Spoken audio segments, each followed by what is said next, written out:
still angry at Jax for fighting with that girl. Asked after that event, the week came and many of the students were heading to a party. Jackson asked me to come, but I had a lot to study, so I declined. On Monday, I was in the library with a rude girl and her cohort friends entered. I decided to ignore them, but it became difficult to do when they sat right next to me. Oh look, the ugly nerd is here, one of them whispered, and the others giggled. Annoyed, I looked towards them, and that rude girl gave me a smirk. She had that look as if she knows something that I don't. I shrugged her off and continued to study. After an hour passed, they left. I was so busy taking notes and reading, I didn't even notice them. A while later, I heard commotion at the librarian's desk. The rude girl and two friends were there, looking all distraught and staring at me. The librarian approached me. The girl's right behind her. What is it? I asked, curious. One of the girls left their cell phone here, and now they can't find it. Have you seen it? She asked me. No, I didn't. She's lying. Who else would it be? She's the only one at this table. You should check her bag, the rude girl interjected. This girl was seriously giving me a headache. We are in high school. Why must she act like a middle school bully?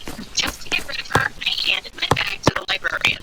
Go ahead, check it, I told the librarian. Imagine my surprise when the librarian produced the cell phone from my bag. I knew it. She's a thief, the rude girl snarked. I sighed and looked at the librarian. If I was really a thief, I wouldn't be so stupid to keep that in my bag. And then I certainly wouldn't hand it over to you, would I? The rude girl laughed sarcastically.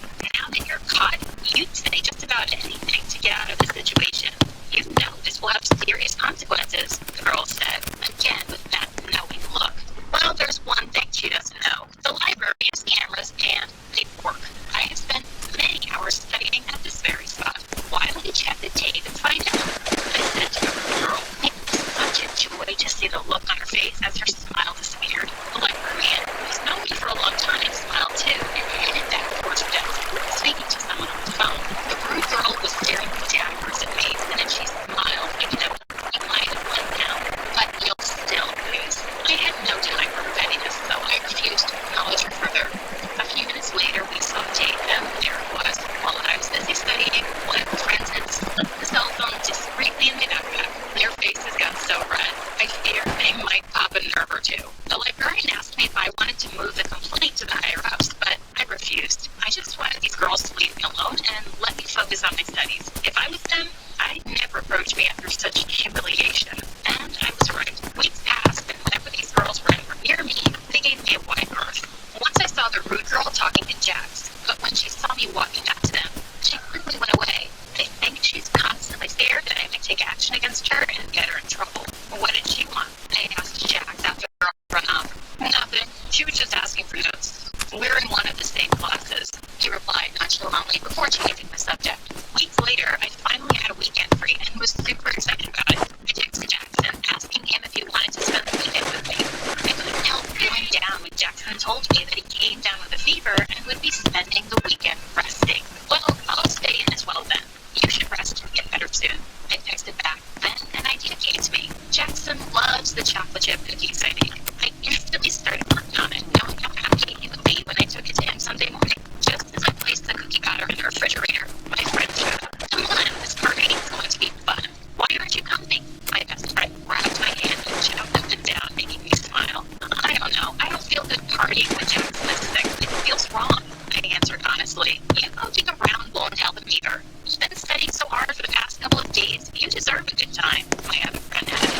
I knew I couldn't resist my friends for longer, so I finally agreed. The party was only a few streets down, so we all walked there. As we approached the house, we could hear loud music and several people could be seen loitering outside. I took out my cell phone to shoot a text to Jackson. Someone opened the door and the music was even louder now. It was too loud and crowded, and everyone was screaming to talk. Let's find a room with less crowd, my best friend said in my ear. She hates too much crowd. I walked ahead and up the stairs. I could already see the crowd thinning here, and people were dancing on the makeshift dance floor. I was just looking around curiously when I saw Jackson.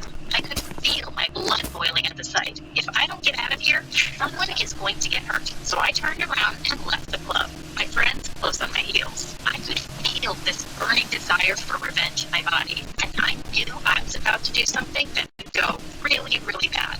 What are we going to do, Amanda? Please don't tell me that you won't all rushed back towards the norms. No, Bessie, I'm not going to confront him. At least not yet. I replied with what I am sure was an evil grin on my face. What do you mean? My other friend asked excitedly. I have a plan, and I'll need all of your help. I looked at each one of them, and I already knew that they were in. So we baked cookies and devised a perfect revenge plan until 3 a.m. in the morning. My friends and I should win an Oscar for how well we acted over the next couple of weeks. We didn't give a single hint to Jackson that we know what he did and waited patiently for our 5-year anniversary. That's how long we've been together. When the day finally came, Jackson was all too eager to get the surprise tattoo I chose for him and couldn't wait for me to get the one he chose for me. Jackson and I walked hand in hand to the tattoo parlor. We both got our blindfolds and sat on a chair. Thankfully, we were put in different rooms. Just as I settled down, someone took off my blindfold and grinned at the mischievous look on my best friend's face. Guys, come here. I headed to where my other friend was peering from behind a curtain into the other room. I couldn't help but feel satisfaction as I looked at my boyfriend getting the tattoo happily on the back of his arm. I left a cheesy message on his phone, telling him that I loved my tattoo and couldn't wait for his reaction when he saw his. Then I blocked his number from my phone, blocked him from all my social media, and went home. The next day, my friends and I were enjoying the sunny day in the schoolyard and studying, when my best friend poked me and pointed in the distance. Jackson was heading straight towards me, and he looked furious. Uh-oh, this doesn't look good, I said out loud. Amanda, you should leave before he gets here, my best friend said, as we all stood up and jumped into action. Yeah, he looks slightly unhinged. I'm going to head to the security, just in case, my other friend said as she ran away. I stood there, not going anywhere. He needs to know why I did it. Amanda, my best friend said in a warning tone just as Jackson reached us.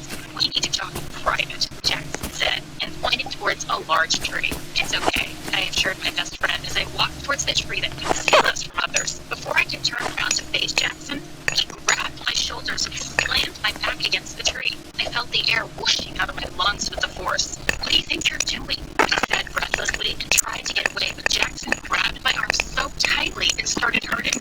You are not going anywhere, Amanda, and you are going to pay for what you did. By this point, fear was beginning to creep in. I opened my mouth to scream, but Jackson muffled my voice. Just then, security appeared and grabbed Jackson by his collar, pulling him away from me.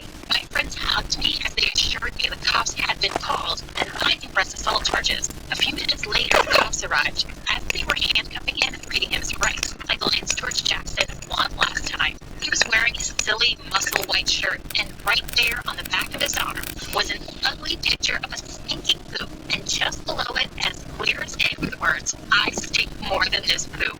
I couldn't help myself and burst out laughing. The tattoo artist sure knows how to draw a good poop.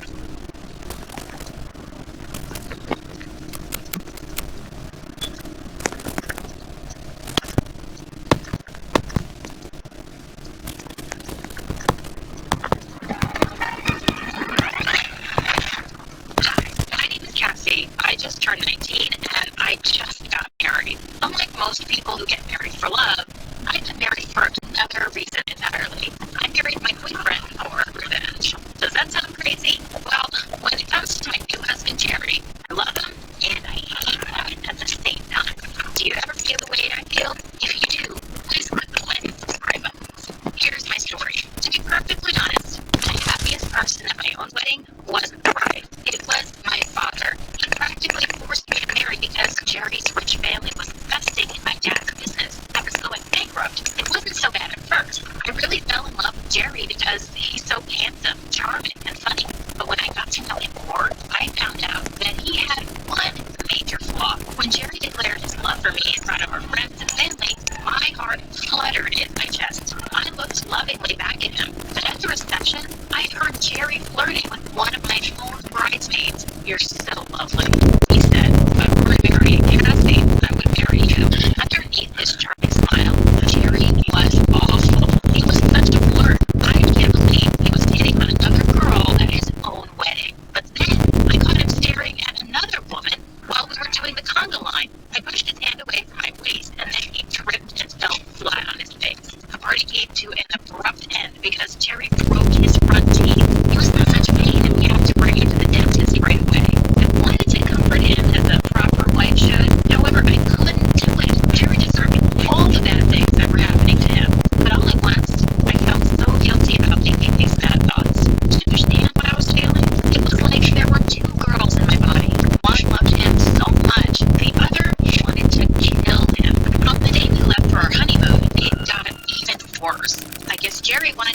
just how macho he was by going over the speed limit. I wasn't surprised to hear sirens behind us. The traffic cop pulled us over. Jerry was worried at first, then he saw the cop was a lady. She's not going to give us a ticket, he told me arrogantly. Just watch this. So I watched a master charmer at work. He batted his eyes. He picked all the right words. He said that if he had married the lady cop instead of me, he would be spending more to get to their honeymoon. Of course, the traffic cop blushed, and she let us off with just a warning. It was just so humiliating to sit there and watch my husband flirt with other women. I wanted to punish Jerry by the time we got to the airport. And the universe did it for me. We were checking in when airport security stopped us. Apparently, there was another man with the same name who was a criminal and was trying to flee the state. Jerry went through a completely humiliating body search and a long interrogation at the detention center. He hated it that I had to vouch for his identity, but I had to do it. Instead of being grateful to me, Jerry was in a terrible mood by then. He felt even worse when he found out that I had changed our honeymoon destination. You see, even before our wedding day, I secretly canceled our